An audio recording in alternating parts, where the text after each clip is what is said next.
Ora, se está sendo pregado que Cristo ressuscitou dentre os mortos, como alguns de vocês estão dizendo que não existe ressurreição dos mortos?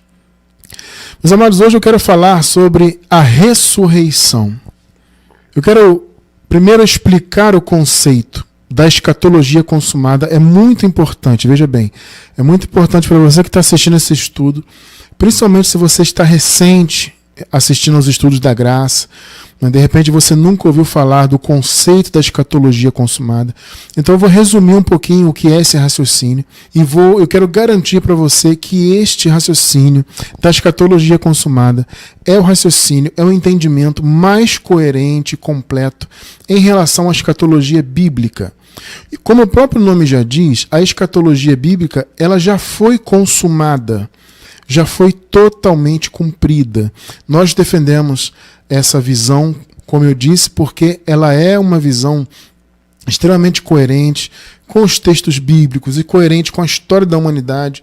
Há registros históricos dos acontecimentos da escatologia consumada, porque a visão da grande maioria, né, das pessoas no meio do sistema religioso, a esmagadora maioria, né, defende que a escatologia bíblica ainda virá. Então, uns defendem que parcialmente aconteceu, mas ainda acontecerá outras coisas. Outros defendem que tudo está no futuro ainda. E eu digo para você, amado irmão, para você, amada irmã, isso não faz nenhum sentido. Tá? Quando você começa a estudar a escatologia do ponto de vista de que ela já foi consumada, e você começa a ver os textos bíblicos, as afirmações e a história da humanidade, o que aconteceu ali com Israel, enfim, quando você estuda tudo isso, as peças se encaixam perfeitamente. E aí, apesar de parecer uma heresia grande, porque parece, tá? Parece que é heresia, por quê? Imagine que você está ouvindo há anos e anos e anos que Jesus vai voltar, que vai acontecer, o mundo vai acabar, né, no sentido literal, de que o planeta vai acabar, vai explodir, os prédios vão derreter, vai cair fogo na terra. Anos e anos, décadas ouvindo isso, séculos ouvindo isso. Né? Então quando você ouve alguém dizer, não gente, já foi consumado, na verdade a escatologia ela tinha a ver com Israel principalmente, né? Ela tinha a ver com os primeiros anos, as primeiras décadas da era cristã. Ela não tem a ver com os nossos tempos ou com um futuro muito distante em relação à Bíblia. Quando alguém fala isso, realmente, mas que heresia, esse cara é louco, como assim Jesus já voltou? Isso é um absurdo, como assim? Mas e a ressurreição? Mas e o arrebatamento? Mas e isso, mas aquilo? Olha, eu quero dizer uma coisa para vocês, amados. A escatologia já se consumou 100%, e nós temos, obviamente, uma série de estudos sobre isso. Tá? Eu vou deixar então um link onde você vai acessar toda a playlist de escatologia consumada. Se você não entende isso, amado, assista aos estudos, desde o primeiro, com paciência. Se você puder, assista mais de uma vez, confira na Bíblia, anote tudo, etc., que você vai entender perfeitamente essa visão. Tá? Então, tendo em vista, tá, que nós já entendemos que a escatologia bíblica já se cumpriu, a vinda de Jesus já se consumou, todas as coisas foram cumpridas, consumadas, etc., etc., nós podemos afirmar que a ressurreição dos mortos prometida, ela também já se cumpriu. Tá? Evidentemente, na época do apóstolo Paulo ainda não, porque a vinda de Jesus ela ocorreu no ano 70 depois de Cristo. E os textos bíblicos, todos eles foram escritos antes do ano 70, inclusive o próprio Apocalipse, que muitos insistem que foi escrito perto do ano 100, no ano 96, 97. Isso é bobagem, tá? O Apocalipse foi escrito antes do ano 70, porque ele se referia justamente ao ano 70, a vinda de Jesus, etc. Ou seja, quando Paulo escreveu isso aqui, que nós acabamos de ler, que vamos ler de novo já já, eles estavam antes da consumação. Eles estavam ainda no período de transição. E nessa época, uma das principais bases da pregação acerca de Jesus Cristo dizia respeito à sua ressurreição. A ressurreição de Jesus era, e claro, ainda é, um dos principais pilares da fé cristã. E naquela época, amada, isso era muito mais, assim, a ressurreição era muito mais colocada em evidência. Eles estavam muito próximos do acontecimento, né, da morte do Senhor, né, e obviamente da ressurreição dele. Então isso estava muito presente nas pregações. Olha, Jesus ressuscitou, né? A base da fé é essa. E Paulo diz, né? Se Jesus não ressuscitou, então a nossa fé é vã.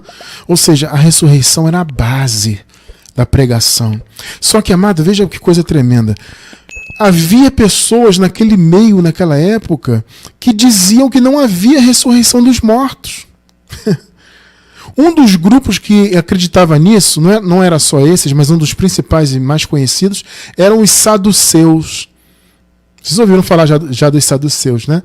Os saduceus era como se fosse uma seita, né, no meio dos judeus. Né? Eles tinham uma importância grande do ponto de vista político no meio dos judeus, né? Eles eram pessoas abastadas financeiramente, então eles eram um grupo de destaque, né? E essa seita dos judeus dizia que não havia ressurreição dos mortos, não existia isso. Era um dos grupos que defendia isso, mas havia outros, né, outros grupos, outros pensamentos que vinham também dos gregos, filosofias gregas, etc. E esses pensamentos estavam invadindo as igrejas. Em especial que é a igreja de Coríntios. Algumas pessoas dentro da igreja, não se sabe a origem dessas pessoas, mas algumas pessoas dentro da igreja dos Coríntios estavam defendendo que não havia ressurreição dos mortos. Por isso que Paulo pergunta, vamos ler de novo aqui, o primeiro versículo, 1 Coríntios 15, 12.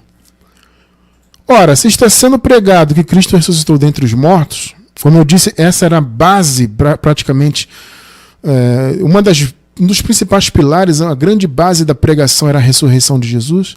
Né? Então, se está sendo pregado que Jesus ressuscitou dos mortos, como que alguns de vocês estão dizendo que não existe ressurreição dos mortos? Tremendo, né?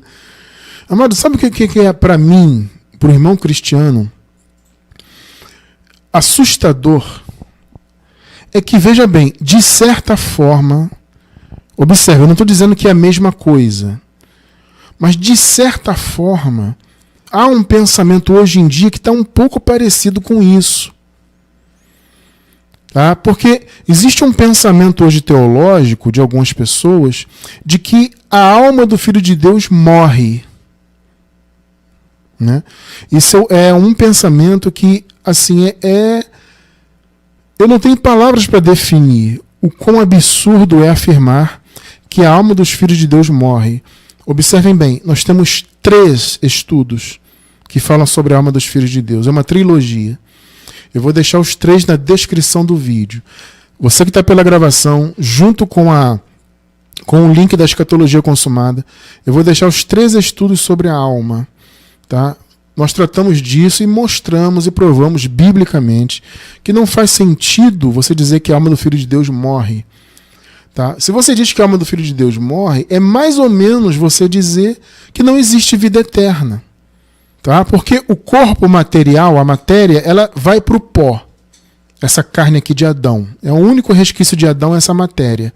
É o nosso corpo, o nosso invólucro atual. Ele vai para o pó, o destino dele é a destruição mesmo. Isso já é esperado. E o espírito, como nós já estudamos, sempre voltou para Deus. Então, obviamente, a vida eterna abrange a alma. Nós já estudamos isso, eu não vou entrar em detalhes, que já estudamos em detalhes, já vimos, etc. Então assista esses 3 vídeos para vocês entenderem.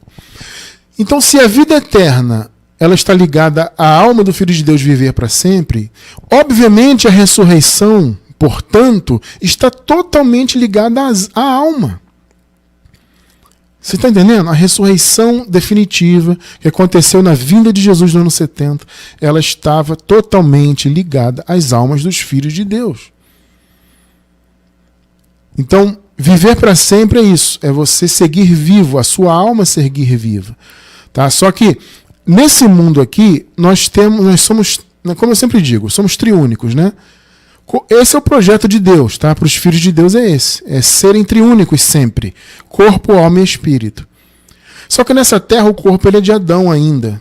Ele é uma matéria, é um corpo de imundícia, etc, etc. É pó da terra. Na eternidade será um outro corpo, um novo corpo. Veja, não é este corpo melhorado ou glorificado, não é isso. É um outro corpo, tá?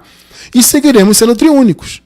Um novo corpo com uma alma restaurada, como já estudamos, né? E unida, obviamente, ao Espírito, que é o terceiro elemento que nos compõe. Então, no ano 70, o que houve foi a ressurreição justamente das almas, amados. Porque os que haviam morrido, os espíritos já estavam na eternidade. e o corpo já estava no pó. Então, se o espírito já estava na eternidade, já tinha voltado para Deus, como diz a palavra, e o corpo estava no pó, a ressurreição abrangeu o quê? Obviamente abrangeu a alma.